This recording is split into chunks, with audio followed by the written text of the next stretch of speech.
আসসালামু আলাইকুম। সাহারা রান্নাঘর আবার চলে আসলাম নতুন একটা রেসিপি নিয়ে, সেটা হলো চিকেন সরষা। তো চিকেন সরষা দিয়ে কিভাবে রান্না করব চিকেন, তো সেটা আজকে রান্না করব, দেখে নিন। তো অনেকে আমরা ইলিশ মাছ রান্না করি সরষা দিয়ে, তো একইভাবে আমি চিকেনটা রান্না করব। দেখুন এখানে নিয়েছি হলো আমি শাহি জিরা, পেস্তা বাদাম, 3 ধরনের বাদাম, জিরা জুতি আর পোস্তা দানা। তো এটা আমি ব্লেন্ডারে ব্লেন্ড করে নিব। আর সরষা নিয়েছিলাম, সরষা হলো আমি নিয়েছি 2 টেবিল চামচ। এখন আমি চিকেন নিয়েছি, ভালো করে ধুয়ে পরিষ্কার করে নিব।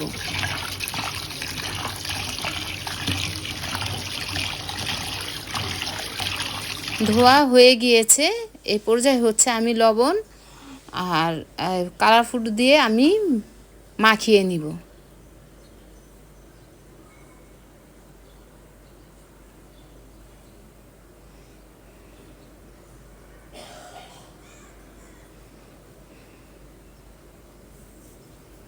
আমি প্যান বসিয়ে দিয়েছি আর তেল দিয়েছি এখানে 1 কাপ, 1 কাপের একটু বেশি দিয়েছি। তো সরষা যেহেতু একটু বেশিই দিবেন, তেলটা একটু বেশি দিলে ভালো হয়। আর এখানে হচ্ছে আমি 1 কাপ পেঁয়াজ কুচি দিয়েছি, ছোট ছোট করে কেটে পেঁয়াজ দিয়ে দিয়েছি। বাদামি কালার হয়ে গিয়েছে। এই পর্যায়ে হচ্ছে আমি আদা রসুন বাটা 3 টেবিল চামচ দিব। এখন আমি ভালো করে কষিয়ে নিব। আদা রসুনের একটা গন্ধ থাকে, সেই গন্ধটা চলে যাবে। সরষা ব্লেন্ড করে রেখেছি, সেই সরষা বাটা আমি দিয়ে দিব এখানে। আর পোস্তা দানা, জুথি, জায়ফল এগুলো বেটে নিয়েছিলাম, সেটাও দিয়ে দিব। আর হচ্ছে এখানে 1 টেবিল চামচ ধইনা গুঁড়ো দিয়েছি। আর টক দই দিয়েছি হলো আধা কাপ। এখন ভালো করে আমি কষিয়ে নিব। আর মরিচের গুঁড়ো এখানে আমি 2 টেবিল চামচ দিয়েছি। ঝালটা পছন্দ করি, ঝাল আপনাদের পছন্দ মতন ঝালটা দিয়ে নেবেন।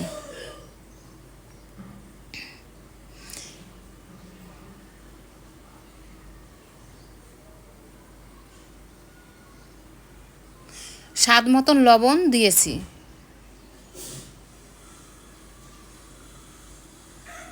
এখন ভালো করে আমি কষিয়ে নিব। দেখুন ভালো করে আমি কষিয়ে নিচ্ছি।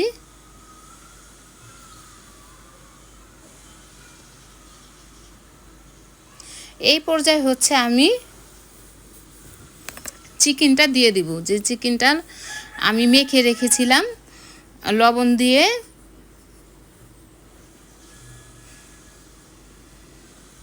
আর জর্দা রং দিয়ে মেখে রেখেছিলাম, সেই চিকেনটা দিয়ে দিছি। এখন হচ্ছে আমি ভালো করে কষিয়ে নিব। এখানে কিন্তু আমি পানি দিব না।